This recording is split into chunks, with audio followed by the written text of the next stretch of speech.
আসসালামু আলাইকুম। গ্রামে ঘুরতে গিয়ে একমাত্র মেয়েকে হারায় আলিয়া এবং রাকা। তবে ভয়ানক ঘটনা তখন শুরু হয় যখন তাদের মেয়েকে কবর দেওয়া হয় ওই গ্রামের মাটিতে। তার কবর থেকে জন্ম নেয় এক ভয়ানক অভিশাপ, যে অভিশাপের সূত্রপাত হয়েছিল আলিয়ার পূর্বপুরুষের হাত ধরে। কি ঘটেছিল অতীতে? কেনই বা এই ছোট্ট মেয়েটির আত্মা মারা যাওয়ার পরও শান্তি পাচ্ছে না? কেনই বা তার লাশ জেগে উঠে গ্রামের মানুষদেরকে একে একে শেষ করে দিচ্ছে? জানতে হলে দেখতে হবে আজকের এই পুরো গল্পটি। তাই চলুন আর দেরি না করে সরাসরি চলে যাওয়া যাক গল্পে। গল্পের শুরুতে আমরা আলিয়া নামক একজন মহিলাকে দেখতে পাই, যে কিনা রাতের বেলা তাদের বাড়ির ফ্রিজ থেকে কিছু একটা বের করছিল। এমন সময় আচমকা পেছন থেকে আওয়াজ হয়ে ওঠে। তার মনে হয় পিছনে হয়তোবা কেউ হাঁটছে, তাই সে চেক করার জন্য ফ্রিজটি বন্ধ করে সেদিকে এগিয়ে যায়। অন্ধকারের মধ্যে এই আওয়াজ শুনে বেশ ঘাবড়ে গিয়েছিল আলিয়া। যেখান থেকে আওয়াজ আসছিল সেখানে আসতেই সে দেখতে পায় তার সামনে দাঁড়িয়ে আছে অন্ধকারের মধ্যে একটা পচং। তবে লাইট জ্বালাতেই সে গায়েব হয়ে যায়, যে কারণে আলিয়া লাইট অফ করে দেখতে যায় এবং ঠিক তখনই পচংটি তার আরো কাছে চলে আসে। ফলে সে অনেক বেশি ঘাবড়ে যায় এবং দৌড়ে পালাতে আরম্ভ করে। পালানোর সময় সে লক্ষ্য করে তার বাড়ির দরজাটি খোলা। বাইরে গোরস্থানের মতো দেখা যাচ্ছে, যেখান থেকে তার মেয়ে জ্যাসমিন তাকে ডাকছে। ফলে সে অবাক হয়ে সেদিকে এগিয়ে যায়। বাড়ির বাইরে বের হয়ে সে হাঁটতে হাঁটতে একটা গর্তের সামনে চলে আসে, যেটা দেখতে হুবহু একটা কবরের মতো ছিল। কবরের ভেতর থেকে তার মেয়ে তাকে ডাকছিল। মেয়ের এরকম ডাক শুনে কোনো কিছু না ভেবেই আলিয়া ওই কবরে নেমে পড়ে। কবরের ভেতর থেকে তখনও পর্যন্ত আওয়াজ আসছিল। কাঠের নিচ থেকে কেউ যেন বের হওয়ার চেষ্টা করছে। সে ওই কাঠ স্পর্শ করতেই যাবে, ঠিক তখনই একটা ভয়ঙ্কর হাত বেরিয়ে আসে এবং তার হাত ধরে বসে। ফলে ভয়ে চিৎকার করে তার ঘুম ভেঙে যায়। হ্যাঁ, এই সব কিছু আলিয়ার স্বপ্নে চলছিল। আর এই মুহূর্তে সে ছিল গাড়িতে বসা। মূলত সে তার হাজবেন্ড রাকা এবং মেয়ে জেসমিনের সাথে তার গ্রামের বাড়ি যাচ্ছিল তার মায়ের সাথে দেখা করার জন্য। এই দুঃস্বপ্ন দেখে ঘাবড়ে গেলে তার হাজবেন্ড তাকে সান্ত্বনা দেয়। এরই মাঝে তার কাছে কল আসে। অফিস থেকে তার বস তাকে কল দিয়েছিল। গ্রামের বাড়িতে যাওয়ার জন্য আলিয়া কিছুদিনের ছুটি নিয়েছিল, যেটা জানার পর বস তার উপর ভীষণভাবে ক্ষেপে গিয়েছিল। সে তাকে কাজের প্রেশারের ব্যাপারে বলতে থাকে। আলিয়া বলে সে ফিরে সবটা কমপ্লিট করে দিবে। আমরা বুঝতে পারি কাজের ক্ষেত্রে আলিয়ার উপর বেশ প্রেশার ছিল। তার বস সব সময় তাকে প্রেশারে রাখত, তবে রাকা তাকে সবসময় সাপোর্ট দিয়ে যেত। এখন এরই মাঝে ঘুম ভেঙে যায় জ্যাসমিনের। সে বাবা মাকে জিজ্ঞাসা করে যে সে নানি বাড়ি কখন পৌঁছাবে। সে অনেক বেশি এক্সাইটেড ছিল তার নানির সাথে দেখা করার জন্য। অনেকদিন পর তার নানির সাথে দেখা হচ্ছে। এর উপর আবার সে তার নতুন বেস্ট ফ্রেন্ড, তার নতুন পুতুলটিকে নিয়ে যাচ্ছে তার নানিকে দেখানোর জন্য, যেটা তার সব থেকে পছন্দের পুতুল ছিল। আমরা বুঝতে পারি তাদের পরিবার খুবই সুখী একটা পরিবার ছিল। তবে তারা তো জানতই না যে খুশি খুশি তারা যেখানে যাচ্ছে সেখানেই তাদের সকল সুখ বিসর্জন হতে চলেছে। এখন সারাদিন ড্রাইভ করে দিউয়ের বাড়িতে পৌঁছাতে পৌঁছাতে রাত হয়ে যায়। দিউই হলো আলিয়ার মা, যে কিনা একা এই পাহাড়ি গ্রামে নির্জন বাড়িতে থাকে। তাই তো সাধারণভাবেই তাকে নিয়ে ভীষণ চিন্তিত থাকতো আলিয়া। বাড়িতে পৌঁছে তারা দেখতে পায় পুরো বাড়ি অন্ধকার। সেই সাথে বারবার ডাকার পরও দিউই কোনো রকম সাড়া দিচ্ছিল না। ফলে তারা বেশ চিন্তিত হয়ে পড়ে। তখনই দরজায় হাত দিতেই তারা দেখতে পায় দরজা তো খোলা। এমনটি কখনো হয় না। তাই তো চিন্তিত অবস্থায় তারা ভেতরে প্রবেশ করে। ভেতরে যাওয়ার পর দেখা যায় দিউই তার ঘরেও নেই। এই অন্ধকার পরিবেশে জেসমিনের অনেক ভয় লাগছিল। তাই আলিয়া তাকে রাকার সাথে পিছে থাকতে বলে। আর এরপর সে নিজে আস্তে আস্তে করে সামনের দিকে এগিয়ে যায় তার মাকে খুঁজতে। সামনের একটা ঘর থেকে রকিং চেয়ারে আওয়াজ হচ্ছিল, সেদিকেই তারা এগিয়ে যায়। অন্ধকারের মধ্যে কেউ একজন চেয়ার থেকে উঠে দাঁড়ায় এবং দ্রুত এগিয়ে আসে লাইটের সুইচের দিকে। তারা একটু ঘাবড়ে গিয়েছিল। এমন সময় লাইট অন করতেই দেখা যায় এটাই হলো দিউই, অর্থাৎ আলিয়ার মা। তাকে এইভাবে সুস্থ স্বাভাবিক দেখে তারা যেন হাঁপ ছেড়ে বাঁচে। জেসমিন গিয়ে জড়িয়ে ধরে তার নানিকে। সন্ধ্যার দিকে দিউয়ের চোখ লেগে গিয়েছিল, যে কারণে সে পুরো বাড়িতে লাইট জ্বালাতে ভুলে গিয়েছে। এখন আলিয়ারা যেহেতু বাইরে থেকে খেয়ে এসেছিল, তাই দিউই তাদের জন্য জুসের ব্যবস্থা করে। ওই সময় রাকা চলে যায় লাগেজ আনতে। এখানে জেসমিন তার পছন্দের পুতুলের সাথে তার নানির পরিচয় করিয়ে দেয়। তখন দিউই আলিয়াকে তার চাকরির ব্যাপারে জিজ্ঞাসা করে। আলিয়া তার চাকরি নিয়ে খুশি ছিল। এরই মাঝে রাকা সেখানে চলে আসে।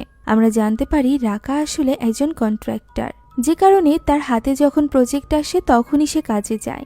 বাকি সময় সে বাড়ি এবং জেসমিনের দেখাশোনা করে, অর্থাৎ সে সবসময় সাপোর্ট করে আলিয়াকে। এই ব্যাপারটা নিয়ে অনেক খুশি ছিল দিবি। এখন ওই রাতে জেসমিন দিবির সাথে ঘুমাবে, তাই তো তাকে নিয়ে রুমে চলে যায় দিবি। এদিকে আলিয়া এবং রাকা আলিয়ার ছোটবেলার রুমে চলে আসে। সেখানে আলিয়া রাকাকে বলে সে আগামী বছর তার মাকে নিজের কাছে নিয়ে যেতে চাইছে, অর্থাৎ শহরে তাদের কাছে নিয়ে গিয়ে সে রাখতে চাচ্ছে, যে ব্যাপারে রাকার কোনো সমস্যা ছিল না। সে সব সময় আলিয়াকে সব ব্যাপারে সাপোর্ট করত, যে কারণে আলিয়াও ভীষণ খুশি ছিল। এখন ওই দিন মাঝরাতের দৃশ্য আমরা দেখতে পাই। দিবির ঘুম ভাঙতেই সে দেখতে পায় তার পাশে জেসমিন নেই। সে একটু চিন্তিত হয়ে পড়ে, তাই তো সে বিছানা থেকে উঠে জেসমিনকে খুঁজতে আরম্ভ করে। রুমের বাইরে যেতেই সে জেসমিনের কণ্ঠ শুনতে পায়, যে কিনা কারোর সাথে কথা বলছিল। তবে সেদিকে এগিয়ে গেলে দিবি সেখানে কাউকেই দেখতে পায় না। সে জেসমিনকে ডাকতে থাকে এবং জিজ্ঞাসা করে সে কার সাথে কথা বলছে, তবে জেসমিন তো তার কথার কোনো সাড়াই দিচ্ছিল না। কাছে যেতেই দিবি দেখতে পায় তার সামনে বসে আছে তার পছন্দের পুতুলটি। এর মানে কি সে এতক্ষণ পুতুলের সাথে কথা বলছিল? তার নানি এখানে কিছুই বুঝতে পারে না। এখন পরদিন সকালের দৃশ্য আমরা দেখতে পাই, যেখানে দিবি রান্নাঘরে বসে গতরাতের কথাই ভাবছিল। তখনই তাকে সাহায্য করতে আলিয়া সেখানে আসে। তখন দিবি তাকে জিজ্ঞাসা করে যে সে কি তার জন্য বাজার থেকে কিছু জিনিস এনে দিতে পারবে, কেননা দিবি জেসমিনের জন্য একটা স্পেশাল খাবার তৈরি করতে চাইছিল, আর ওই খাবার তৈরির জন্য এই জিনিসগুলোর প্রয়োজন ছিল। তখনই রাকা এলে আলিয়া তাকে এই ব্যাপারে জিজ্ঞাসা করে। তখন রাকা তাকে সাথে নিয়ে বেরিয়ে পড়ে ওই জিনিসগুলো কেনার জন্য। পথে যাওয়ার সময় আলিয়ার চোখ পড়ে একজন লোকের দিকে। এই লোকটির নাম ছিল বাসরি। সে তাকে ডাক দিলে আমরা জানতে পারি বাসরি মূলত এই এলাকার সকল দাফনের কাজগুলো দেখাশোনা করে। ছোটবেলা থেকে আলিয়ার সাথে তার বেশ ভালো সম্পর্ক ছিল, তাই তারা এখানে কুশল বিনিময় করে সেখান থেকে চলে যায়। ওই সময় আমরা বাসরির মুখে যেন এক চিন্তার ছাপ দেখতে পাই। এখন ওই সময় জেসমিনের সাথে বাড়িতে একা ছিল দিবি। সে যখন ডাইনিং টেবিল গোছাচ্ছিল তখন সে জেসমিনের কণ্ঠস্বর শুনতে পায়। সে আবারও কারোর সাথে কথা বলছিল, হাসি মজা খেলা করছিল। তাই তো সে জেসমিনকে ডাকতে ডাকতে তার দিকে এগিয়ে যায়। জেসমিন একা একটা ঘরে বসেছিল এবং সেখানে যেতেই হতবাক হয়ে যায় দিবি, কেননা অপর পাশ থেকে তার দিকে কেউ একজন পুতুলটি ছুঁড়ে দেয়। এটা দিবি লক্ষ্য করে। তাই তো সে এবার জেসমিনকে জিজ্ঞাসা করে যে সে কার সাথে খেলছে। জেসমিন উত্তরে বলে তার বান্ধবীর সাথে। দিবি সেদিকে এগিয়ে গিয়ে দেখতে পায় সেখানে তো কেউই নেই, শুধুমাত্র ওই পুতুলটি। ফলে দিবি এবার বেশ ঘাবড়ে গিয়েছিল। তাই তো সে এবার আর জেসমিনকে একা ঘরে থাকতে দেয় না, বরং সে তাকে বুঝিয়ে শুনিয়ে নিজের সাথে নিয়ে যায়। এখন আমরা ওই গ্রামের একটা দোকানের দৃশ্য দেখতে পাই, যেখানে দোকানে এসেছিল এক প্রেগনেন্ট মহিলা, যার নাম সিরি। সিরির খুব শীঘ্রই ডেলিভারি হতে চলেছে, তাই সে খাবার নিতে এসেছে দেখে দোকানি তার সাথে কুশল বিনিময় করে। সে বেরিয়ে যেতেই সেখানে আলিয়ারা আসে। মাওয়ার নামক এই দোকানির সাথে আলিয়ার বেশ ভালো সম্পর্ক ছিল, ছোটবেলার বান্ধবী তারা, যে কারণে এতদিন পর দেখা হওয়ায় তারা দুজনই ভীষণ খুশি হয়ে যায়। আর এরপর তারা যখন জিনিসপত্র কিনছিল তখনই সেখানে মাওয়ারের মেয়ে চলে আসে। তার সাথে দেখা হয়ে আলিয়ার আরো বেশি ভালো লাগে। সেখান থেকে জিনিসপত্র নিয়ে তারা চলে আসে বাড়িতে, যেখানে নানির হাতের মজাদার খাবার খেয়ে খুশি হয়ে যায় জেসমিন। তারা বেশ ভালো একটা সময় কাটাচ্ছিল। খাওয়া শেষে জেসমিনকে নিয়ে রাকা সেখান থেকে উঠে যায়। তখন আলিয়া নিজের পরিকল্পনার ব্যাপারে দিবিকে বলে যে আগামী বছরই সে দিবিকে নিজের সাথে করে শহরে নিয়ে যেতে চায়। তবে দিবি এই ব্যাপারে একদমই রাজি ছিল না। প্রথমত সে এখানেই বড় হয়েছে, পুরো জীবন এই গ্রামেই কেটেছে, তাই সে তার শেষ জীবনটুকু এখানেই কাটাতে চায়।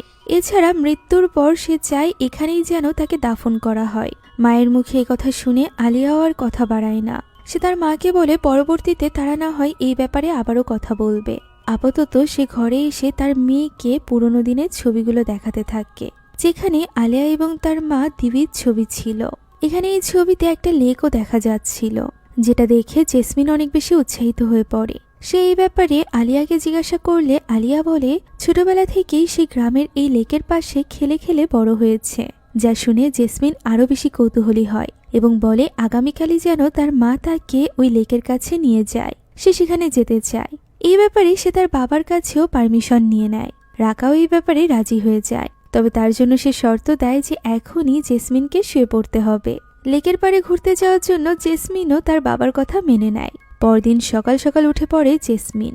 সে লেকের কাছে যাওয়ার জন্য এত বেশি এক্সাইটেড ছিল যে সকাল সকাল উঠেই রেডি হয়ে নেয়।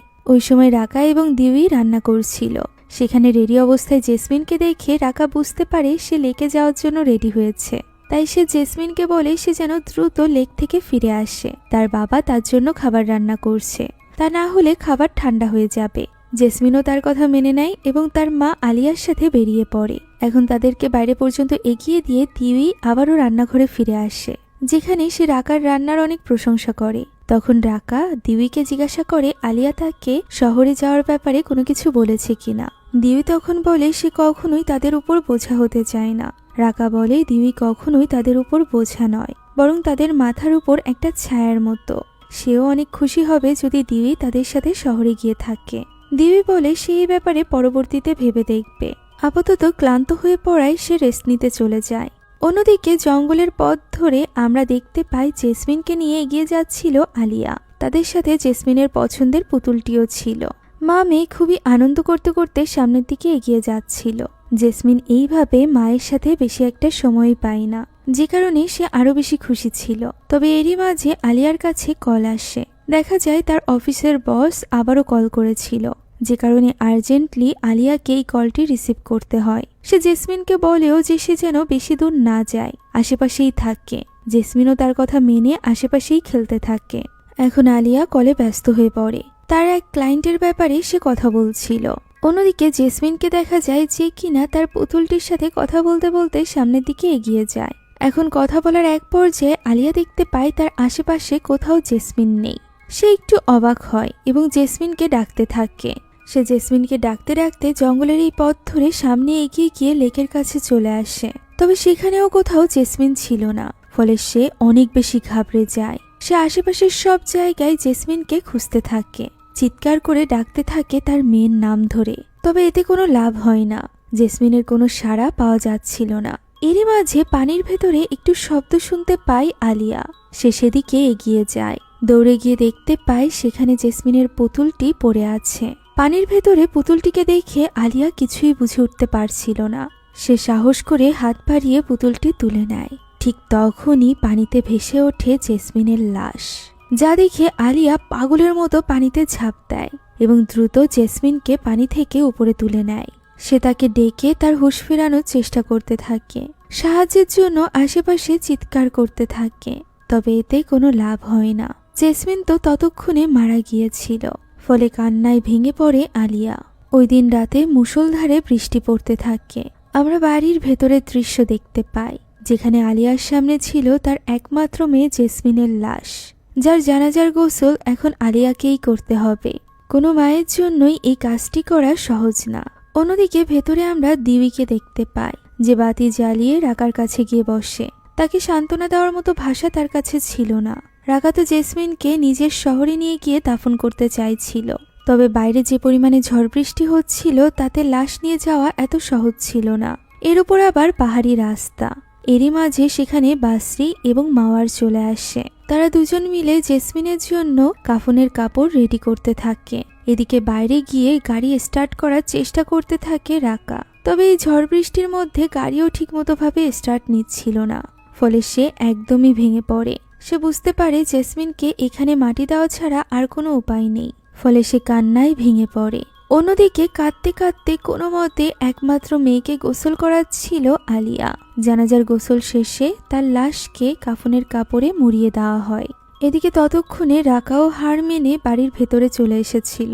সে কি বলবে তাও বুঝে উঠতে পারছিল না। তখন দিউই বলে সে নিজেই জেসমিনের কবরের খেয়াল রাখবে, তারা যেন নিশ্চিন্তে তাকে এখানেই দাফন করে। রাকা অনেক বেশি ভেঙে পড়ে এবং এগিয়ে যায় তার স্ত্রীর কাছে। মা বাবা দুজনই কান্নায় ভেঙে পড়েছিল। তারা একজন আরেকজনের সাথে কথা বলার সাহস পর্যন্ত পায় না। এখন এরপর তারা সকলে সেখানে বসে দোয়া কালাম পড়তে শুরু করে। তবে আলিয়া এবং রাকা তখনও পর্যন্ত নিজেদের হুঁশে ছিল না। কাঁদতে কাঁদতে তাদের অবস্থা খারাপ হয়ে গিয়েছিল। এখন এই দোয়া কালামের মাঝখানে বাসরি হঠাৎ করেই চমকে ওঠে, যখন সে জেসমিনের লাশের এই ভয়ানক রূপ দেখতে পায়। দেখে মনে হচ্ছিল জেসমিন তার দিকে তাকিয়েই হাসছে। আশেপাশের আর কেউই এই ব্যাপারে লক্ষ্য করে না, যে কারণে সেও কাউকে কিছু বলে না। এখন বৃষ্টি থামার পর দিবির বাড়ির পাশেই জেসমিনের দাফনের জন্য কবর খোঁড়া হয়। তাকে কবরে নামিয়ে বাসরি এবং রাকা মিলে দাফনের কাজ শেষ করে। আলিয়ার হাতে তখনও পর্যন্ত জেসমিনের ওই পছন্দের পুতুলটি। সকালের আলো ফোটা পর্যন্ত রাকা এবং আলিয়া সেখানেই থাকে। মেয়েকে কবরে রেখে তারা যেন এখান থেকে যেতেই পারছিল না। রাকা এখানে আলিয়াকে জিজ্ঞাসা করে যে সে কি আরো কিছুদিন এখানে থেকে যেতে চায়। তবে আলিয়ার মতে সে যদি এখানে আর একটু সময় বেশি কাটায় তাহলে হয়তোবা সে আর যেতেই পারবে না। তাই তারা দুজনই সিদ্ধান্ত নেয় যে আজই তারা এই গ্রাম থেকে চলে যাবে। ব্যাপারটাতে দিবি একটু অবাক হয়। সে তাদেরকে বলেও কিছুদিন এখানে কাটিয়ে যেতে, যাতে করে দিবি তাদের পাশে থাকতে পারে। তবে আলিয়া এবং রাকা রাজি হয় না। এখন মন খারাপ অবস্থায় তারা দুজন রওনা দেয় শহরের উদ্দেশ্যে। তিনজনে এসেছিল এই গ্রামে, এখন তারা দুজন হয়ে ফিরে যাচ্ছে একমাত্র মেয়েকে হারিয়ে। যে ব্যাপারটা তাদের জন্য অনেক বেশি কষ্টের ছিল। এখন যাওয়ার সময় পথে তাদের দেখা হয় বাসরির সাথে। রাকা এখানে বাসরিকে বলে দিবির দিকে খেয়াল রাখতে। ওই সময় বাসরি তাদেরকে উদ্দেশ্য করে বলে যে তাদের যদি কখনো কিছুর প্রয়োজন হয় তাহলে যেন তারা বাসরিকে মনে করে। এ কথা বলে সে সেখান থেকে চলে যায়। আলিয়া এবং রাকাও চলে যায় শহরের দিকে।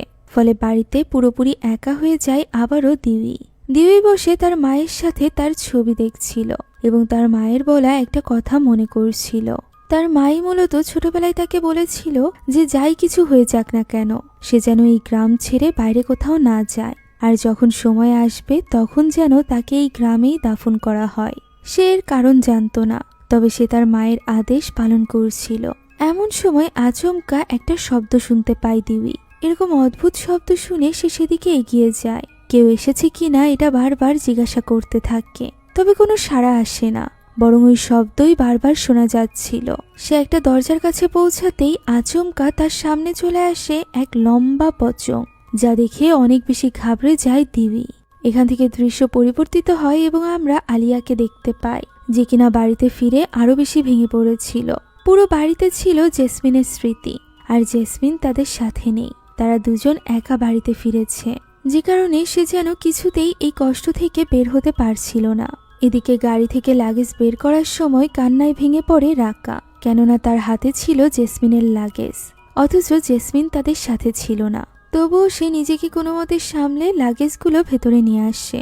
এদিকে আলিয়া চলে যায় জেসমিনের ঘরে, তবে সেখানে পুরোপুরিভাবে প্রবেশের মতো সাহস তার হয় না। কাঁদতে কাঁদতে সে ওই ঘর থেকে বেরিয়ে যায়। তখনই আমরা একটা অদ্ভুত জিনিস লক্ষ্য করি। জেসমিনের ফেভারিট পুতুল, সেটা জেসমিনের ঘরেই ছিল, অথচ এটা তো আলিয়া এবং রাকা ওই কবরে রেখে এসেছিল। এটা এখানে আসবে কিভাবে? এখন ওই রাতে আমরা বাসরিকে দেখতে পাই, যে কিনা গ্রামের জঙ্গলের পথ দিয়ে একা একা যাচ্ছিল বাড়িতে। হঠাৎই তার পাশে আমরা ওই পচংকে দেখতে পাই, যেটা অনুভব করতে পারে বাসরি। তবে সে সাহস করে সেদিকে তাকায় না। এমন সময় অদ্ভুত কিছু একটা ঘটে, যে কারণে এবার সে পিছে ঘুরে তাকায়। তবে আশেপাশে তখন ওই পচং ছিল না, তবে কোনো এক অশুভ শক্তির উপস্থিতি সে সেখানে অনুভব করতে পারছিল, যে কারণে সে আবারও পিছে ঘুরে তাকায় এবং হতবাক হয়ে যায়, কেননা সেখানে সত্যি একটা লম্বা পচং দাঁড়িয়েছিল, যে কিনা ভয়ানকভাবে তার দিকে ঘুরে তাকায়। বাসরি আল্লাহর নাম নিয়ে বারবার তজমি পড়তে থাকে। এদিকে রুমে মেয়ের ছবি হাতে নিয়ে একা বসে কাঁদছিল রাকা। এরই মাঝে আলিয়া ঘরে আসে। আলিয়া নিজেও বুঝতে পারছিল না যে সে রাকাকে কি বলে সান্ত্বনা দিবে। এরই মাঝে তার ফোন বাজতে আরম্ভ করে। সে ফোনের দিকে এগিয়ে যেতেই রাকা এবার তার উপর চটে যায়। সে বলতে থাকে যে এই ফোনের কারণে সে আর কত কুরবানি দিবে, আর কার মৃত্যু হলে সে এবার নিজের কাজের ব্যাপারে ভাবা বন্ধ করবে। এখন সে কাজ করে কি বা করবে, কার জন্য কাজ করবে?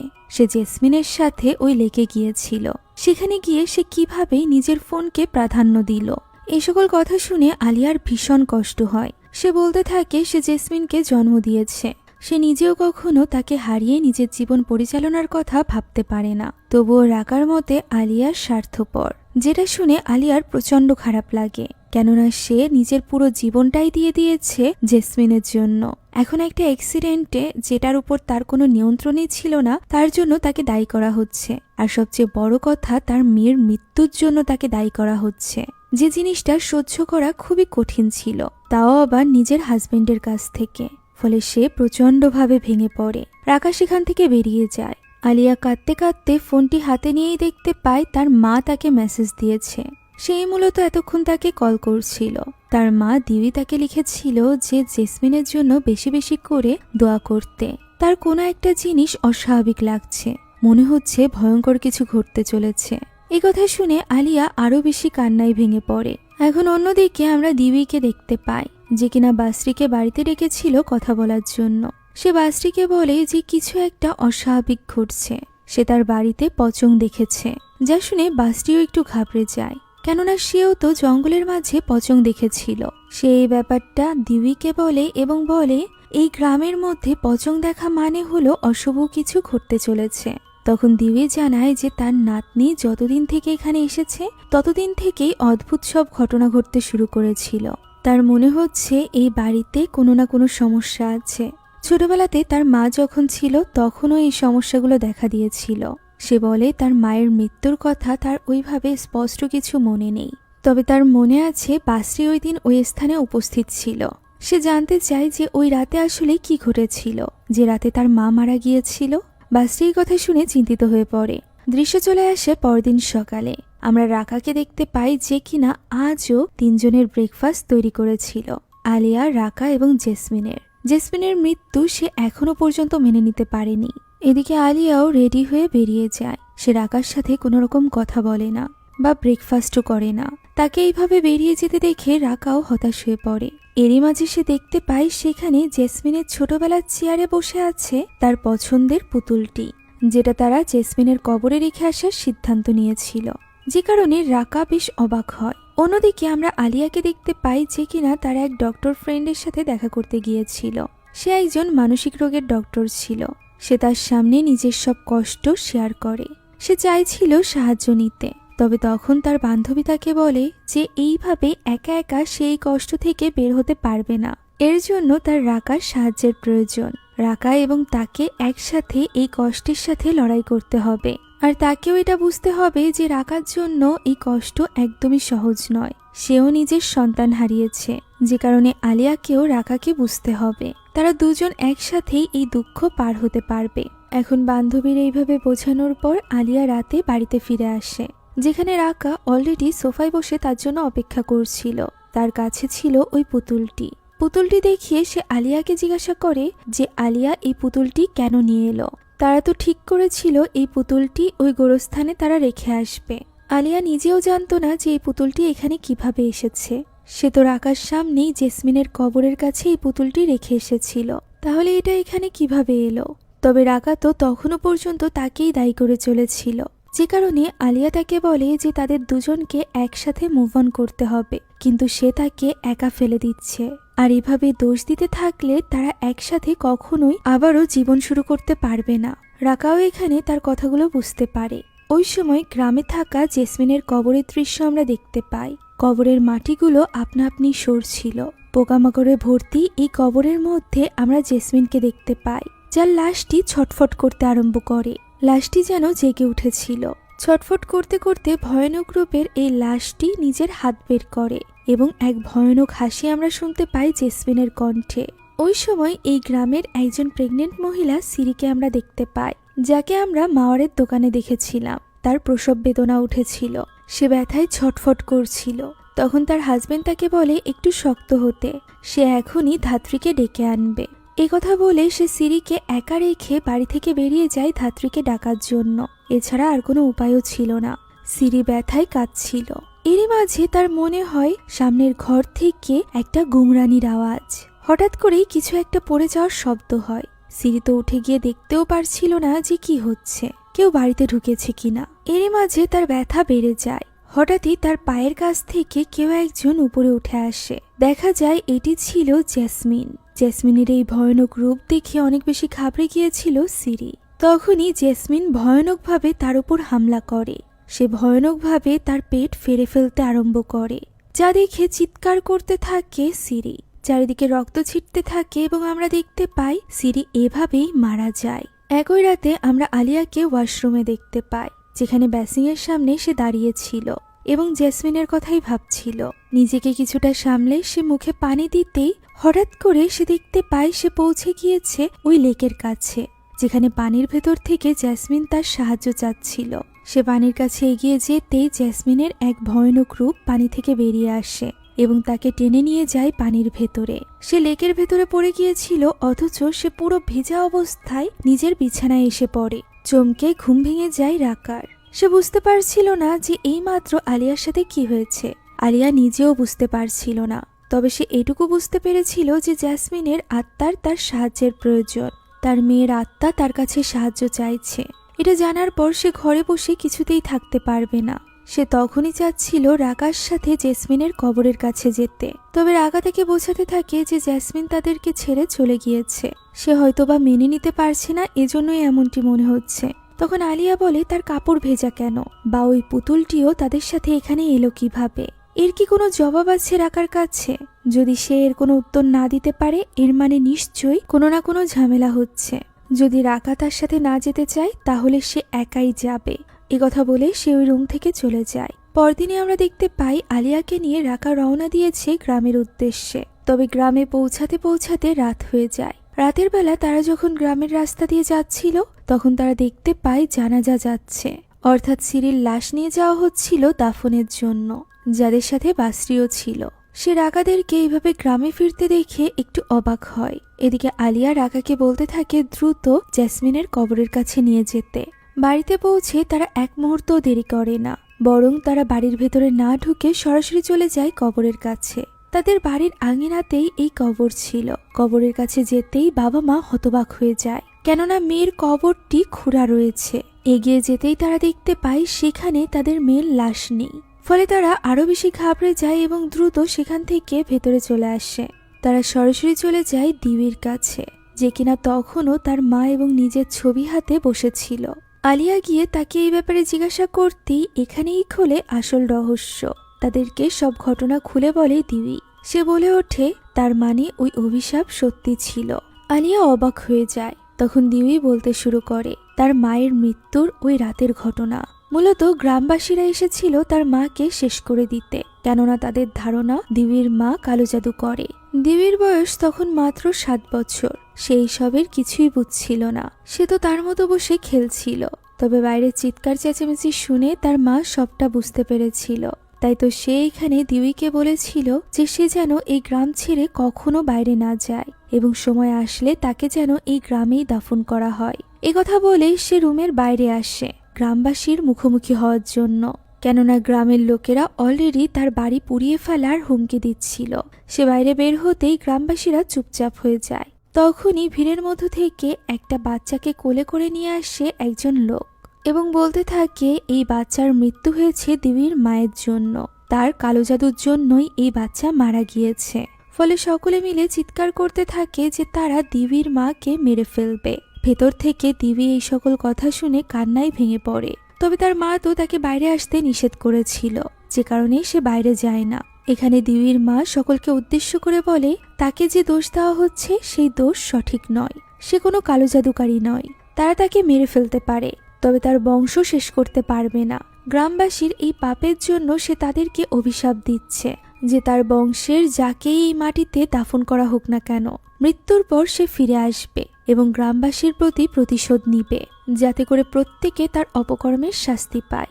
কথা বলেই সে নিজের গলা কেটে নিজেকে শেষ করে দেয়। বাসরিও তখন ছোট ছিল এবং তার সামনেই এই সকল ঘটনা ঘটেছিল, যার কাছ থেকে সবটা জানতে পেরেছিল দিবি। এটা জানার পর সে বুঝতে পেরেছে যে এই গ্রামে দেওয়া তার মায়ের অভিশাপ সত্যি হয়েছে। তাদের বংশের প্রথম বাচ্চা যে কিনা জেসমিন ছিল, তাকে এই মাটিতে দাফন করা হয়েছে, যার ফলে এখন সে জেগে উঠেছে এবং গ্রামবাসীদের উপর আক্রমণ করছে। সে সিরিকে মেরে ফেলেছে। আলিয়া বুঝতে পারছিল না যে এখন এই জিনিস আটকানোর জন্য তাদের কি করা উচিত। এরই মাঝে সেখানে বাসরি চলে আসে এবং বলে এই সবকিছু আটকানোর জন্য তাদের জেসমিনের লাশকে এই গ্রামের বাইরে প্রপারভাবে দাফন করতে হবে। এভাবেই তার আত্মা মুক্তি পাবে। তা না হলে যে জিন দিবির মায়ের অভিশাপ বহন করে নিয়ে বেড়াচ্ছে, সে জেসমিনের লাশকে ছাড়বে না। লাশকে কাজে লাগিয়ে সেই তাণ্ডব চালিয়ে যাবে গ্রামবাসীদের উপর। তাই তো আর কারো জীবন নেওয়ার আগেই তাদের দ্রুত এই ব্যাপারে কোনো না কোনো ব্যবস্থা করা উচিত। তাদের দ্রুত জেসমিনকে খুঁজে বের করতে হবে। এই উদ্দেশ্যে তখনই বেরিয়ে যেতে চলেছিল দিবি, রাকা এবং বাসরি। আলিয়া তাদের সাথে যেতে চাইলে দিউই তাকে নিষেধ করে।